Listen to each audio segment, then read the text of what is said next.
शेतकऱ्यांना नमस्कार. मी सूरज उगले आगरी बायोटेक या यूट्यूब चॅनल आपलं सर्वांचं सहर्ष स्वागत करतोय. साधारणपणे आज 30 दिवसाचा प्लॉट आहे आपण जो बघताय हा प्लॉट.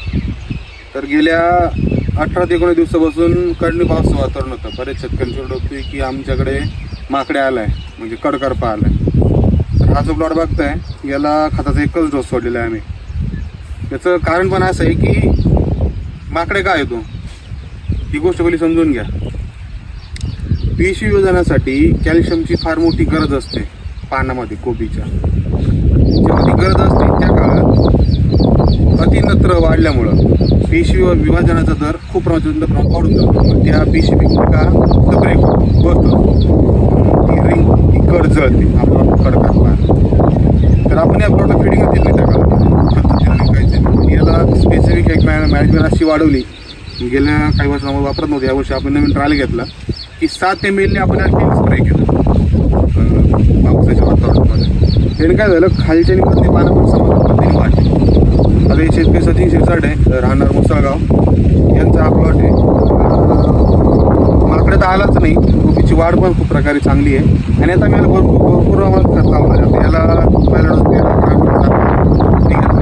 4 किलो पावर, त्याच्यानंतर दुसरा डोस जाईल 13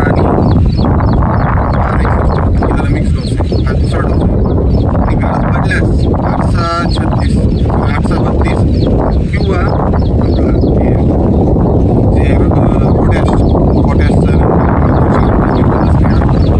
असं 3-4 फर्टिगेशनचे स्प्रे, म्हणजे स्प्रे आणि 3-4 फर्टिगेशनचे खताचे डोस आहेत.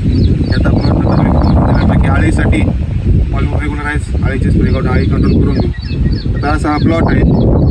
प्लॉटवर आज म्हणजे फर्स्ट टाइम याचा योग आला, कारण वेळच मिळत नव्हता, कंटिन्यू लोड चालू होता.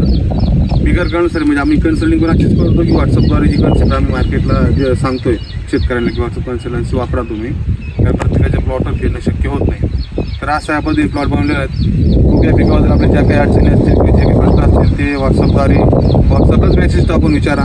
व्हॉट्सअपचा नंबर आहे माझा 7588 04 090. कॉल उचलला नाही तर व्हॉट्सअपला 100% रिप्लाय तुम्हाला येईलच. धन्यवाद.